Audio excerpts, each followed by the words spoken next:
Hey guys, what's going on? I just wanted to make a video on Stoicism, or I wanted to talk a little bit about it because I've been getting into it a bit more. I would consider myself a bit of a Stoic in some regards, which I will explain.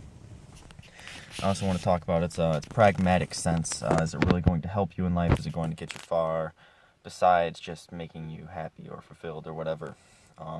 Now, a lot of people I've tried to explain Stoicism to immediately jump down my throat and start saying things like, "Oh, so you'd be happy living with nothing?" And it's like, well, in a way, yes. And they're like, "Oh, you're just an anarchist. You're a communist." That's people have called me this just because I've said things like I would be happy with nothing. I think that is one of the core principles of Stoicism, is that you can be happy with not having any of your material goods with you, and I think that's a good foundation to one's moral beliefs. Not necessarily moral beliefs, but their virtues and how they see the world. If you can be happy with nothing, you can be happy with any situation that you're in. There's one famous Stoic philosopher. He was a Russian, and he was in the Russian Gulag when he wrote this. Actually, did he write it in it? I think he might have wrote it after he got out. But he talks about his days in the Gulag and trying to overcome the daily struggle that it comes with being in a fucking Gulag and the hard labor and shit, and staying motivated. Keeping your willpower up, because I think that it has a large part to do with your health and your overall mobility, and how the world in return treats you. How you treat the world will in turn adjust how the world will treat you. So I would say it's a good starting foundation, primarily because that if you can be happy with nothing, you set yourself up on a road that will take you to wherever you want to go after that. So if you can. So I guess what I did is I took a bit of a purge. After I moved out of my parents' house, because I didn't grow up poor or anything like that. I didn't grow up in the dirt floors. I didn't grow up rich either, but I was like solid middle class, I guess, growing up.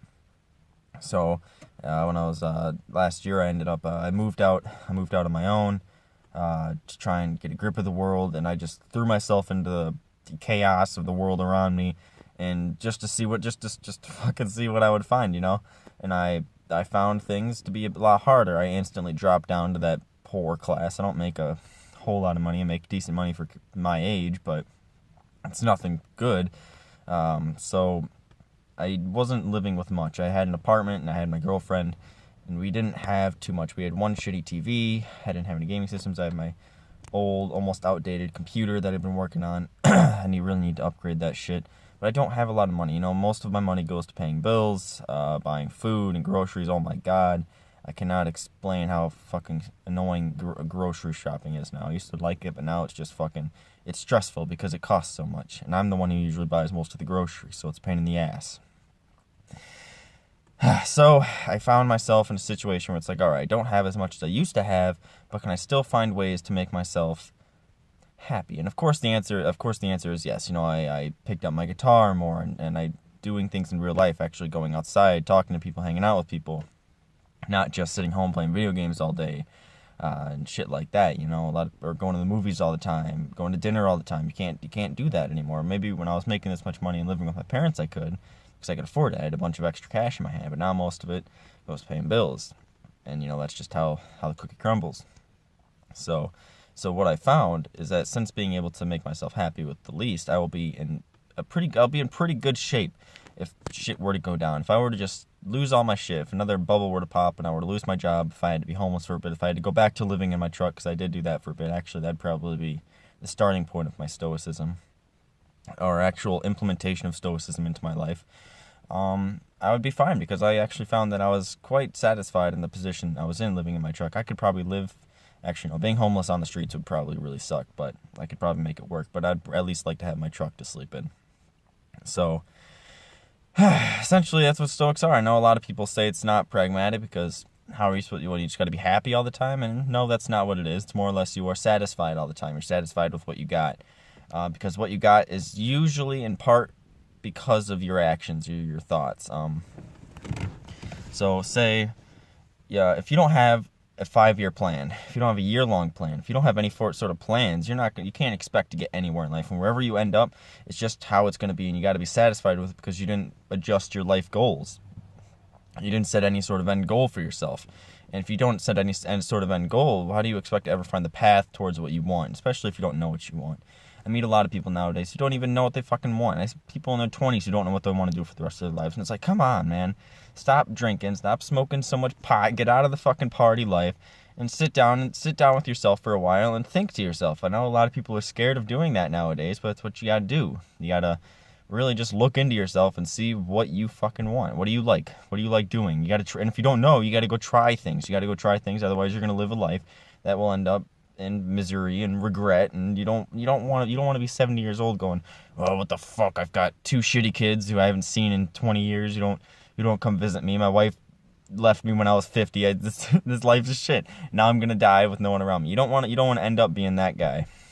Or you don't want to end up with no kids, no family. That'd probably be the worst situation. A lot of people don't realize how important family is. I know there's been a lot of attacks on the nuclear family or whatever. So that's a big part of it. So yeah, Stoicism, to me at least, is just setting a goal for yourself and being satisfied with the end result. Because you got to realize that everything that happens in your life, for the most part, is because of your actions. Now, you can't control everything. Obviously, there is randomness to the universe, and it'll throw wrenches in your gears sometimes. But you gotta break through it, and you gotta keep going. And if you keep going, you will be rewarded. That's what I've noticed. I'm already doing tremendously more. I'm tremendously more successful than I was, say, a year or two ago. And that's, for me at least, I'm very proud of where I am now. Yes, I know I didn't go all the way through college, but I'm making more money than I am now. I've got goals for myself now. I'm learning way more than I ever used to. I am constantly on top of things. I'm getting pretty good at the guitar. I've got my things going for me, and I know what I want to do. And it turns out that through my little experiment, that just knowing what I want to do and having a plan written down for myself it's helped me out incredibly. It makes the likelihood of those things happening more reasonable. It's going to happen probably. So I've got a goal for myself. As you know, if you've seen the update videos, I'm joining the Marines. I'm going the 25th of February. It's not too far from now. But I know that once I get out, after my 4 years or whatever, I'm going to have property, or I'm going to be able to get into a situation where I can get myself property. I'll have job experience. I'll have 4 years of free college under my belt. Maybe not by the time I'm out of the 4 years, but I'll at least be able to participate in something when I'm out. So yeah, I know what I want, and I do plan on achieving my goals. Yes, things can be thrown in my way, but I'm satisfied with whatever happens. Honestly, that's the thing. That's the biggest part about Stoicism. Even if your plans don't happen, or at least they don't happen as quick as you would like, you need to learn to get over that hurdle. You can't just be disappointing yourself. You can't be putting yourself down all the time, because then it's going to just more so extend your goals further and further down the road, and you're never going to get there. So that's a bit on Stoicism. I want to go into it more. There's a book I've been reading by, what's his name, Marcus Aurelius or some shit. It's that Roman emperor who was a famous Stoic. He has like a bunch of journals or something that he wrote down and on his belief system. And it's actually quite incredible that a Roman emperor could have beliefs such like that and a temperament like that. At least from the way it's written. Obviously, he probably rewrote a bit of history because he's an emperor and he can do that. So he might have been a bit of a dick, but the books were good regardless. I know there's another one where I talk about the Russian guy in the Gulag, and then there's another one where it's a Greek guy, some crazy Greek philosopher, Stoic. Fuck, I can't remember his name. But anyway, I wanted to get into that shit more later, so I'll probably make maybe individual videos for the books, or for the writings of these people. Actually, I don't think the Greek guy wrote anything. I think people wrote it on him. He might not have even been a real person. I don't know. But I know the character is at least real. So, yeah, that's what I got for now. Stoicism, I don't know, it's got a lot of promise. It's very promising. It's a very promising ideology. I guess it's not an ideology, it's just it's a way of thinking, It's a way of organizing your thoughts. At least that's what I've been able to pick out of it so far. So, yeah, if you see this and you've got any comments on Stoicism or your own personal belief systems that may reflect some aspects of Stoicism, yeah, let me know how you guys think. So, I love talking about this shit, So, anyway, that's all for now. Peace.